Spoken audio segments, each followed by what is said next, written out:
Hello students, welcome to DK math academy. আজকে আমরা complex analysis previous years question আজকে শেষ করতে চলেছি। আজকে স্পেশাল একটা বিষয় রয়েছে, সেটা হচ্ছে Cauchy's residue theorem. Cauchy's residue theorem বা কেউ কেউ বলে Cauchy's theorem, residue theorem. Cauchy's residue theorem অথবা কেউ বলা হয়, কখনো কখনো বলা হয় রেসিডিউ থিওরেম। কি জিনিসটা না, ধরো একটা ইন্টিগ্রেশন এফজেড ডিজেড, এরকম একটা ইন্টিগ্রেশনের ভ্যালু বার করতে বলেছে এবং সিটা একটা স্মুথ কার্ভ, ক্লোজড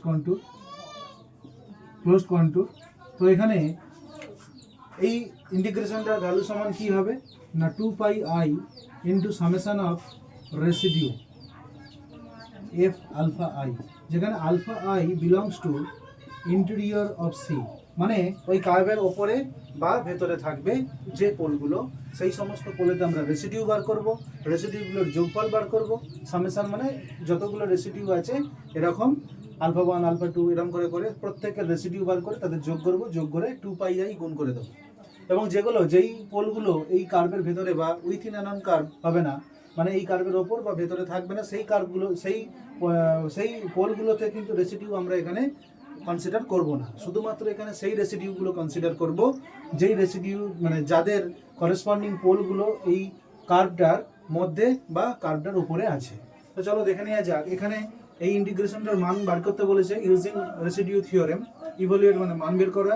এখানে পোলসগুলো কি না, এখানে এফজেড মানে হচ্ছে 1/z² - 4। তাহলে poles are given by poles are, তাহলে z² - 4 সমান 0 করলে আমরা কি পাচ্ছি, z = +-2। তাহলে পোলস আর z = +-2 প্রত্যেকেই কি mod z = 3 এর মধ্যে আছে। mod z = 3 মানে কি না, mod z মানে হচ্ছে z-0, 0 পয়েন্টে সেন্টার করে যে সার্কেল যার রেডিয়াস হচ্ছে 3, এরকম একটা রিজনের মধ্যে অবশ্যই +-2 তো আছেই। তাহলে এখানে আমার এই ইন্টিগ্রেশনটা সমান কি হবে না 2 pi i into residue f2 plus residue f-2। আচ্ছা, রেসিডিউ বার করা কি ছিল, যদি আলফা একটা পোল হয় অফ অর্ডার n, তাহলে এর রেসিডিউ সমান কি হবে, রেসিডিউ f আলফা সমান কি হবে না 1/n-1 factorial limit z tends to alpha dn dzn z minus alpha whole to the power n। আচ্ছা, এখানে n-1 হবে, n-1তম ডেরিভেটিভ হবে, n-1তম ডেরিভেটিভ হবে dn-1 dzn-1 into z minus alpha whole to the power n into fz, এই ছিল।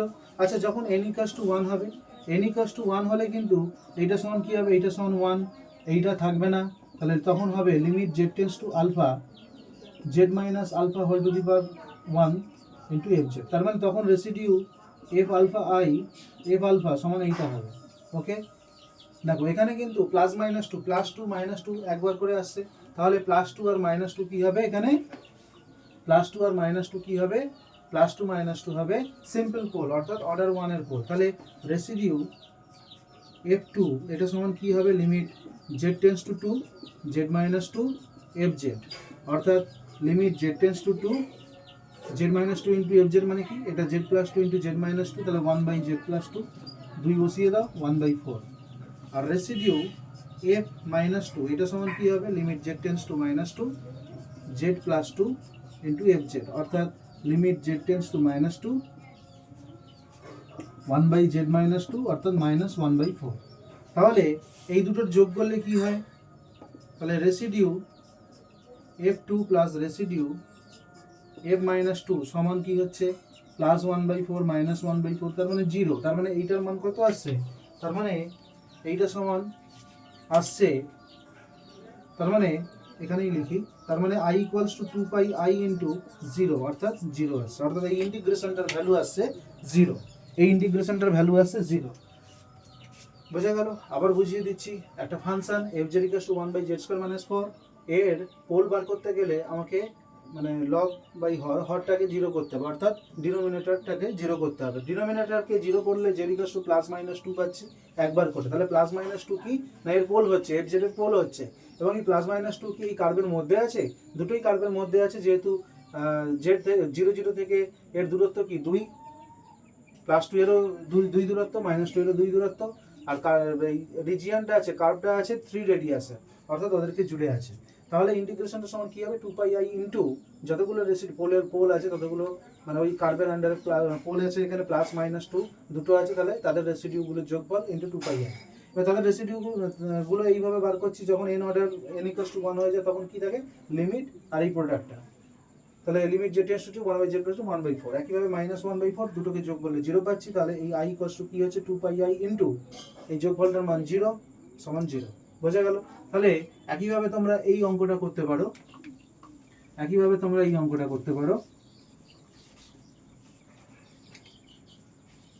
z² - 1 এটা সমান 2 করে দিলাম। আচ্ছা বলো তো dz by z² plus pi square এটা সমান কি হবে? যেখানে সি কাপটা আমরা কি নিতে পারি, সি কাপটা আমরা নিতে পারি ধরো মড জেড ইকুয়ালস টু 4। দেখো এখানে এটা তোমরা নিজেরা করবে, হোমওয়ার্ক থাকলো। এইটা দেখো এখানে এফ জেড মানে কি 1/z² প্লাস পাই স্কোয়ার, তাহলে 1/z plus pi i into Z minus pi i হলো। তাহলে পোলস অফ এফ জেড আর জেড এই দুটোকে জিরো করে দাও, তাহলে একবার Z equals to minus pi i পাবো আর একটা প্লাস পাই আই পাবো, রাইট? তাহলে এরাও simple pole, so pi i minus pi i আর সিম্পল পোলস। এবার কথা হচ্ছে মড পাই আই মানে কত 3.14 মাইনাস মড পাই আই মানে কত সেটাও 3.14, তার দুটোরই মডিউলাস 3.14, সেটা কি 4 এর থেকে কম, তাহলে দুজনেই কি আছে ইন্টেরিয়র সি আছে, কার্ভের ভেতরে আছে। তাহলে i ইকুয়ালস টু কি হবে, i ইকুয়ালস টু হবে 2πi into residue pi I, residue f pi I, residue f pi I plus residue f minus pi I. তাহলে এই রেসিডিউগুলোর মান বের করব, রেসিডিউগুলোর মান এখানে দেখে নিই। রেসিডিউগুলোর মান কি হবে না রেসিডিউ f পাই আই এটা সমান limit z tends two pi I z minus pi i into f Z equals to limit z tends two pi I z minus pi i into f Z মানে কি আসছে, তাহলে 1/z plus pi I, তাহলে 1/2πi। একইভাবে residue f minus pi I equals to minus 1/2πi আসবে, দেখো তো হ্যাঁ -2πi, তাহলে এখানেও 0 আসছে, তাহলে এখানেও কি আসছে 2πi ইন্টু 0 সমান 0, তাহলে অ্যান্সার হচ্ছে 0। বোঝা গেল? নেক্সট আমরা একটা অঙ্ক করব, দেখো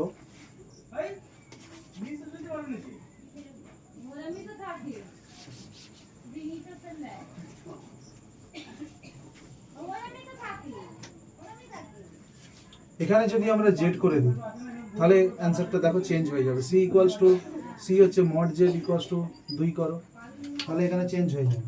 আমরা এবার এটাকে একটু শর্টে লিখছি যাতে আমরা ক্যালকুলেশনের জায়গাটা পাই। দেখো poles of F Z equals to Z by z² - 1 আর Z equals to plus minus 1 প্রত্যেকেই কি ইন্টেরিয়র সি মানে সি এর মধ্যে আছে, তাহলে i ইকুয়ালস টু কি হবে 2πi into residue f1 plus residue f minus 1 হলো। এবার রেসিডিউ থিওরেম কি ছিল, রেসিডিউ f আলফা সমান 1/n-1 factorial limit z tends to alpha n-1তম derivative z minus alpha whole to the power n into f z. বোঝা গেল? এবার দেখো তাহলে রেসিডিউ f1টা বার করি, রেসিডিউ f1 ইকুয়ালস টু এটা n ইকুয়ালস টু 1 অর্ডারের, তাহলে এইটা থাকবে না, এইটা থাকবে না, তাহলে থাকবে শুধু limit z tends to 1 z minus 1 z minus 1 z tends to 1 z minus 1 into fz। তাহলে limit z tends to 1 z minus 1 into fz by, তার মানে 1 বাই z প্লাস 1, তাহলে এইটা মান আসবে হাফ। আচ্ছা রেসিডিউ, আচ্ছা একটা জিনিস ভুল করলাম, এখানে এখানে একটা জেড আছে, এখানে একটা জেড ছিল, যেহেতু এখানে ফাংশনটা এখন Z by Z square minus 1, তাহলে জেড মাইনাস 1 এর সাথে গুণ করলে জেড বাই জেড প্লাস 1 হবে, জেড ইকুয়ালস টু 1 বসলে হাফ। এবার রেসিডিউ এফ মাইনাস 1, এখানে দেখো এই জেডটা থাকার কারণে কি হয়, এখানে মাইনাস হাফের জায়গায় হাফ আসবে। এতক্ষণ আমরা মাইনাস একটা প্লাস একটা মাইনাস পাচ্ছিলাম, জিরো হয়ে যাচ্ছিল, এখানে কিন্তু এইখান থেকে মাইনাসটা প্রডিউস করবে limit Z tends to minus 1 Z by Z minus 1, তাহলে দেখো মাইনাস 1 বাই মাইনাস 1 মাইনাস 1, তাহলে মাইনাস 1 বাই মাইনাস 2, তার মানে হাফ। তার মানে এখানে কি হয়ে গেল, এখানে আর নেগেটিভ আসলো না, তাহলে residue F minus 1 plus residue f1 equals to half plus half equals to 1, অতএব i ইকুয়ালস টু সমান কি হবে 2 পাই i ইন্টু 1, তার মানে 2 পাই i, রাইট? অ্যান্সারটা হয়ে গেল। তোমরা এইটা তাহলে করতে পারো, তোমাদেরকে Z by Z square minus 4 দিচ্ছি। দেখো এখানে যদি জেড কিউব করো নো প্রবলেম, যদি জেড স্কোয়ার করে দাও তাহলে আবার প্লাস মাইনাস আসবে, জিরো হয়ে যাবে। যখনই জেড কিউব, এখানে দেখো জেড কিউব থাকার কারণে মাইনাস প্রডিউস করবে, প্লাস হাফ হয়ে যাবে, মানে দুটো অ্যাড হয়ে যাবে। তোমরা এগুলো এইভাবে ট্রাই করতে পারো বিভিন্ন question.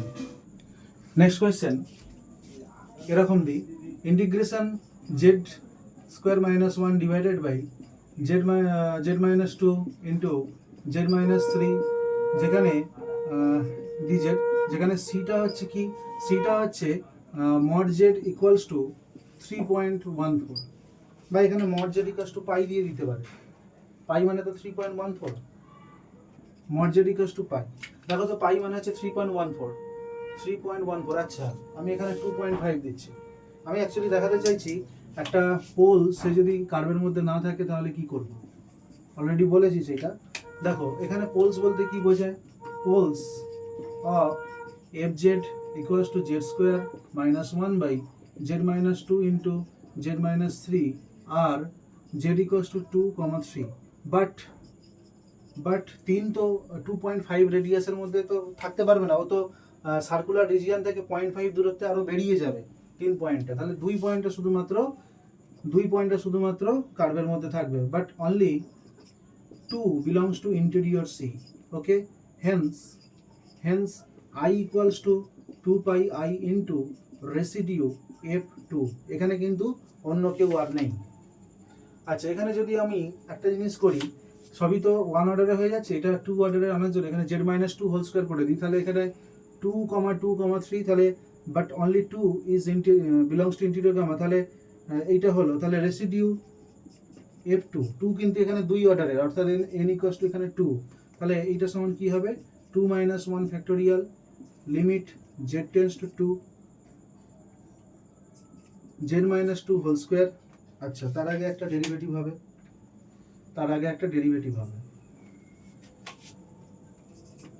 d2 minus 1 dz2 minus 1 z minus 2 whole square fz। তার মানে আলটিমেটলি আমরা এগুলো কি পেলাম, এগুলো থাকলো না, আর এগুলো ফার্স্ট অর্ডার ডেরিভেটিভ চলে এলো, রাইট? তাহলে এইভাবে limit z tends to 2 ddz of fz, ddz z minus 2 whole square into fz মানে বোঝাচ্ছে z square minus 1 by z minus 3, তাহলে লিমিট z টেন্ডস টু 2, এটা ডেরিভেটিভ বোঝাচ্ছে z minus 3 whole square into z square minus 1, z minus 3 into z square minus 1, তার মানে 2z, এক minute,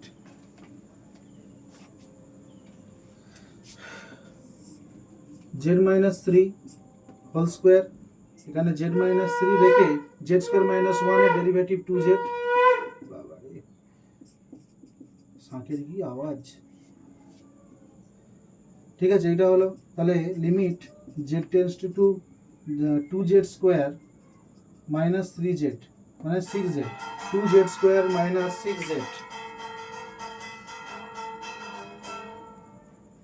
6z 2z square minus 6z minus Z square, তার মানে এই দুইটা উঠে যাবে, একটা জেড স্কোয়ার থাকবে plus one by Z minus 3 whole square. দেখো এখানে 2 বসিয়ে দাও, 2 মাইনাস 3 হোল স্কোয়ার মানে 1, 2 স্কোয়ার মানে 4, 6 দুগুণে 4 প্লাস 1 5, 6 দুগুণে 12, 7 পাশে 12 তাহলে মাইনাস 7 আসলো, রাইট। তার মানে i ইকুয়ালস টু কি আসছে 2 পাই i ইন্টু মাইনাস 7 অর্থাৎ মাইনাস 14 পাই i। ওকে, এটা হলো অ্যান্সার। এগুলো তোমাদের হোমওয়ার্ক দিলাম। কচিস রেসিডিউস থিওরেম বা রেসিডিউ থিওরেম কাজে লাগিয়ে তোমাদেরকে রেসিডিউ ক্যালকুলেট করে সেগুলো কচি রেসিডিউস থিওরেমে ফেলে দিয়ে এই ইন্টিগ্রাল ভ্যালুগুলো বার করতে হবে। প্রথমটা আছে integration over c e to the power 2z by Z square plus pi square, যেখানে c হচ্ছে মড জেড ইকুয়ালস টু 4। তারপরে আছে 1/2 pi i into integration e to the power z by Z square plus 1 dz, যেখানে কার্ভটা হচ্ছে mod Z equals to pi. Then 4 minus 3z by z into z minus 1 into z minus 3 mod z equals to 5/2 sin pi z square plus cos pi z square by z minus 1 whole square by z into z minus 2 mod z equals to 3 হচ্ছে curve. Next হচ্ছে dz by z square minus 2z, যেখানে কার্ভটা হচ্ছে mod z minus 2 equals to 1, আর 2 dz by z minus alpha integration over c, যেখানে curve c হচ্ছে mod z minus alpha equals to 2। দেখো এখানে আলফা তো পোল আসবে, আর আলফা হচ্ছে এই সার্কেলটার সেন্টার, তো আলফা তো তার ভিতরেই আছে, সুতরাং এইটা সমান কি হবে 2 pi i into residue F alpha. বোঝা গেল? তো আজকে এখানেই আমরা complex analysis previous years question শেষ করলাম। নেক্সট আমরা চেষ্টা করব ডিফারেন্সিয়াল ইকুয়েশনের ওপর PYQ যদি আলোচনা করা যায়। তো নেক্সট ক্লাসে দেখা হচ্ছে, টাটা।